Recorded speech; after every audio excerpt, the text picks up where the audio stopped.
السلام علیکم پیارے دوستو، پیش خدمت ہے قصہ حکم کا غلام۔ بہت دن پہلے کی بات ہے۔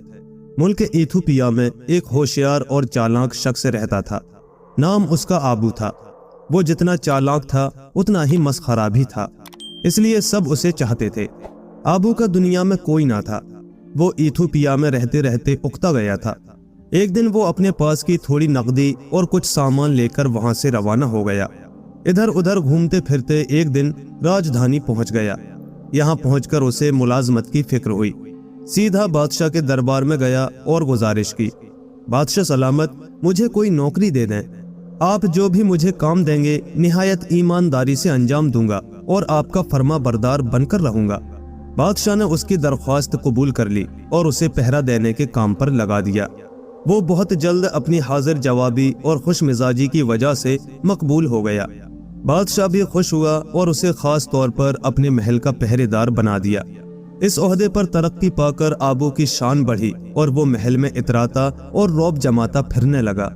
ایک دن بادشاہ نے اسے رازدارانہ انداز میں کہا، آبو، آج میں ایک ضروری کام سے باہر جا رہا ہوں۔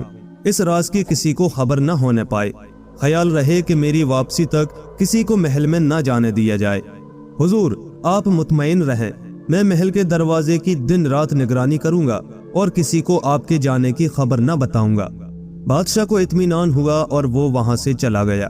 آبو دن رات دروازے کی سخت نگرانی کرنے لگا۔ اس رات پورا چاند آسمان پر چمک رہا تھا۔ ہر طرف چاندنی بکھری ہوئی تھی۔ پونم کا تہوار تھا۔ لوگ ناچ گا رہے تھے اور خوشیاں منا رہے تھے۔ آبو کا دل بھی ناچنے اور گانے کے لیے مچلنے لگا، لیکن وہ دروازے کے پاس سے ہٹ نہیں سکتا تھا اور بادشاہ کے حکم کو توڑ نہیں سکتا تھا۔ اسے ایک ترکیب سجھائی دی۔ اس نے دروازے کی تمام کیلیں اور کلابے نکال لیے اور اپنے ہتھیاروں اور دروازوں کو ایسی جگہ چھپا کر رکھ دیا کہ کسی کی نظر نہ پڑے۔ پھر وہ لوگوں میں آ کر ناچنے اور گانے لگا۔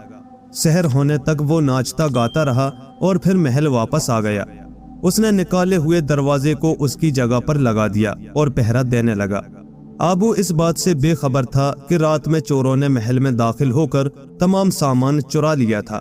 دوسرے دن جب بادشاہ واپس آیا اور آبو کو دروازے پر پہرا دیتے دیکھا تو بے حد خوش ہوا، لیکن جب وہ محل میں داخل ہوا تو اسے بڑی حیرت ہوئی کہ محل میں بیٹھنے تک کے لیے چٹائی نہ تھی۔ وہ نہایت غصے میں باہر نکلا اور گرجدار آواز میں آبو سے بولا، کیا تم میرے جانے کے بعد برابر پہرا دے رہے تھے؟ جی ہاں حضور۔ پھر محل سے چوری کیسے ہوئی؟ بادشاہ نے گرج کر پوچھا۔ مجھے کچھ بھی نہیں معلوم حضور۔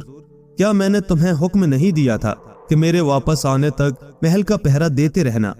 حضور، آپ غلط کہہ رہے ہیں، آبو نے نہایت نرمی سے کہا۔ آبو، بادشاہ غصے سے لال پیلا ہو گیا۔ حضور، میرے کہنے کا مطلب یہ ہے کہ آپ نے مجھے محل پر پہرا دینے کے لیے نہیں کہا تھا۔ پھر کیا کہا تھا؟ حضور، آپ نے صرف دروازے پر پہرا دینے کے لیے کہا تھا اور میں اب تک آپ ہی کے حکم پر عمل کر رہا ہوں۔ ہاں، میں رات میں تھوڑی دیر کے لیے ناچنے اور گانے ضرور چلا گیا تھا۔ مگر کیا تم رات میں ناچنے کے لیے گئے تھے؟ جی ہاں حضور، لیکن حضور میں نے دروازہ نکال کر چھپا دیا تھا۔ اگر آپ کو یقین نہ آئے تو میں گواہ حاضر کرتا ہوں جس کے سامنے بے وقوف، احمق۔ لیکن حضور، اب ایک لفظ بھی اپنی زبان سے مت نکالنا۔ بادشاہ نے سپاہیوں کو آواز دی۔ سپاہی دوڑتے ہوئے چلے آئے۔ بادشاہ نے ان سے کہا، اس بے وقوف کو یہاں سے لے جاؤ اور گاؤں سے باہر ایک گڑھا کھود کر اس میں اسے گردن تک دفنا دو۔ پھر میں صبح آؤں گا تو فیصلہ دوں گا۔ سپاہی آبو کو پکڑ کر لے گئے۔ انہوں نے گاؤں سے باہر ایک گڑھا کھودا، آبو کو اس میں اتارا اور گردن تک مٹی بھر دی۔ اب آبو کا پورا دھڑ مٹی میں دبا ہوا تھا، صرف اس کی گردن اوپر تھی۔ وہ اپنے آس پاس اور ادھر ادھر نظریں دوڑا رہا تھا۔ اس کی سمجھ میں نہیں آ رہا تھا کہ اس مصیبت سے کیسے نجات حاصل کرے۔ رات گزرتی جا رہی تھی اور وہ سوچتا جا رہا تھا، یہاں تک کہ سحر نمودار ہونے لگی، مرغ بانگ دینے لگے۔ صبح ہونے کو کچھ ہی وقت باقی رہ گیا تھا۔ اس نے سوچا کہ اب اس کی جان کی خیر نہیں، بادشاہ اسے ضرور موت کی سزا دے گا۔ ابھی وہ یہ سوچ ہی رہا تھا کہ اچانک اسے دور ایک اونٹ سوار دکھائی دیا۔ اونٹ سوار قریب آتا گیا۔ آبو نے دیکھا کہ ایک کبڑا تاجر اونٹ پر مال و اسباب لیے جا رہا ہے۔